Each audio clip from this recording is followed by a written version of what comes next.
کتاب رکی خندو کنیم فرهنگ آزرگی موشه قدی قلم دستو کنیم فرهنگ آزرگی موشه بیرار خوره بیرار شنیم خوار خوره خوار شنیم دستار دگردو کنیم فرهنگ آزرگی موشه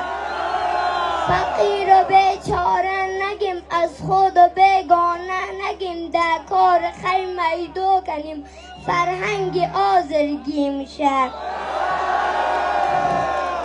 کمر خوره بسته کنیم نانای خوره پخته کنیم آتش خوره آدو کنیم فرهنگ آزرگی میشه یک جای شنیدگی ده هم قصه ایگه ناگو کنیم تاریخ خوره یادو کنیم فرهنگ آزرگی میشه رواج بر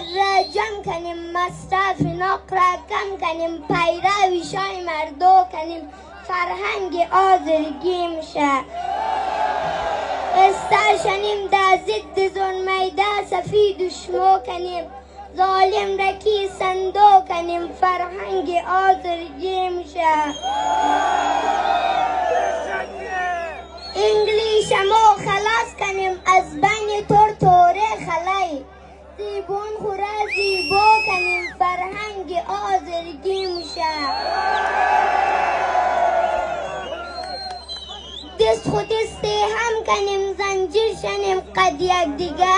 خوشیر مو قلقو کنیم فرهنگ آزرگی میشه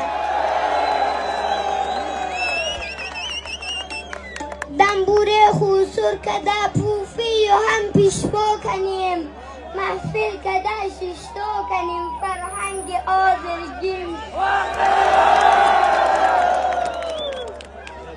چشمه علم را کر کنیم دنیای خوره گل سر کنیم مغزای خوره جعلو کنیم فرهنگ آزرگی میشه بخیلی را اوسو کنیم ببختی را بلگو کنیم بخشش را اوردو کنیم فرهنگ آزرگی میشه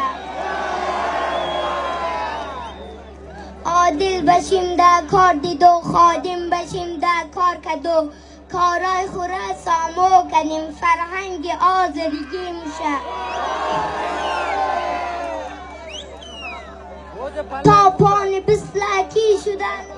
که قمتی شده تای سر خوره آسو کنیم